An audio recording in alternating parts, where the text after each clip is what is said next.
Welcome back, everyone, and today we're going to talk about Tampa Bay visiting the Saints for the second time this season. So let's get right into it. Now, to start off my episode, we're going to talk about what these teams both did last week in the Wildcard round as they both played, and they both played pretty well. So let's talk about the Saints first. They played the Bears in the Nickelodeon Bowl, Slime Fest. It was a great game to watch. Not really, that was sarcasm.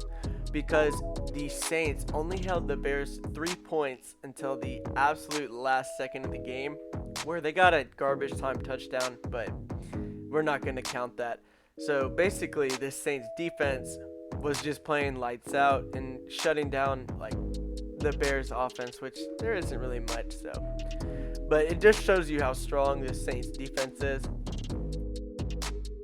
For Tampa Bay last week, they played the Washington football team in primetime on Saturday, where they were able to win with a mainly offensive performance. Their defense was kind of suspect, actually, leading people to believe that Taylor Heinicke is now the best player for the Washington football team. So it is kind of worrying that they did let a unknown quarterback really put up pretty good yards and able to duel well against Tom Brady. But the offense is what set them apart, as Tom Brady was able to just throw dots across the field. He was throwing mainly deep balls this game, and he was using a lot of motion with Antonio Brown, which I know the Bucs fans have been asking a lot for. So that is great to see that this team seems like the chemistry is finally together. During these last 4 weeks of the season, they've just been playing hot. They beat my Falcons twice, and then they show up in Washington, beat that team on the road, which playing on the road is tough. Don't get that messed up. I know they didn't have any fans, but yeah, this Tampa Bay team's been playing tough down the last 4 weeks. They are losing a right guard, Alex Kappa, this game, so main big loss. But yeah, let's get into the game preview, what's going to go down in this game.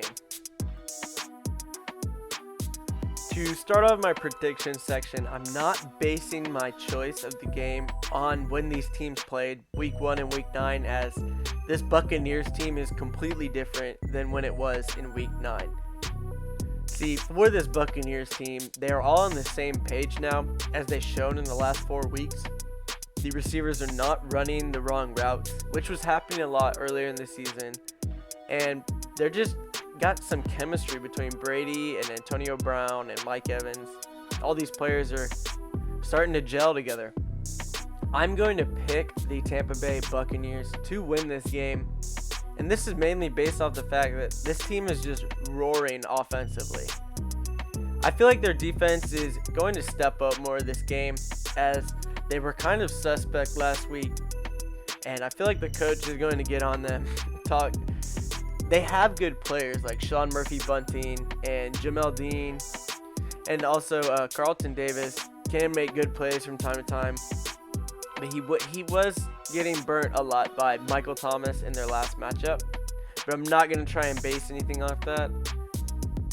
So I could see if the middle linebackers for this Tampa Bay team can shut down Alvin Kamara, which, don't get it wrong, this defensive line and the linebackers for Tampa Bay are really good.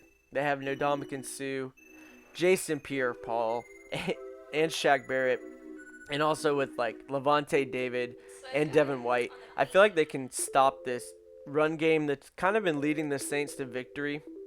As you saw last week, the Saints were mainly throwing checkdowns with Breeze.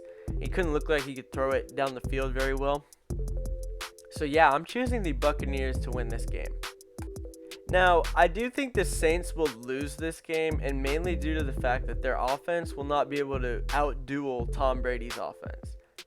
Now, this came into question when I was watching the Bears game, and I was surprised that they were only able to put up 21 points against a Bears defense that's been highly overrated, and they're just very tired to end this season.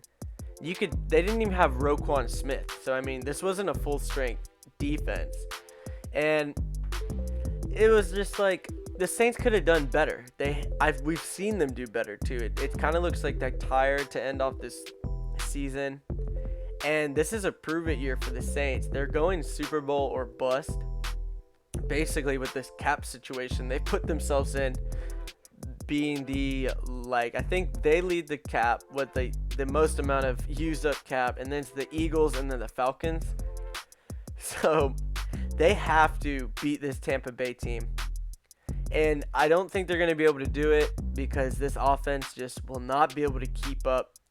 Now, they could win this game if their defense gets a couple turnovers, which this defense definitely can do that. If Tom Brady or one of his receivers, they happen to have a miscommunication and they get a pick, that's just huge because they're good at capitalizing on turnovers. Sean Payton's great at that.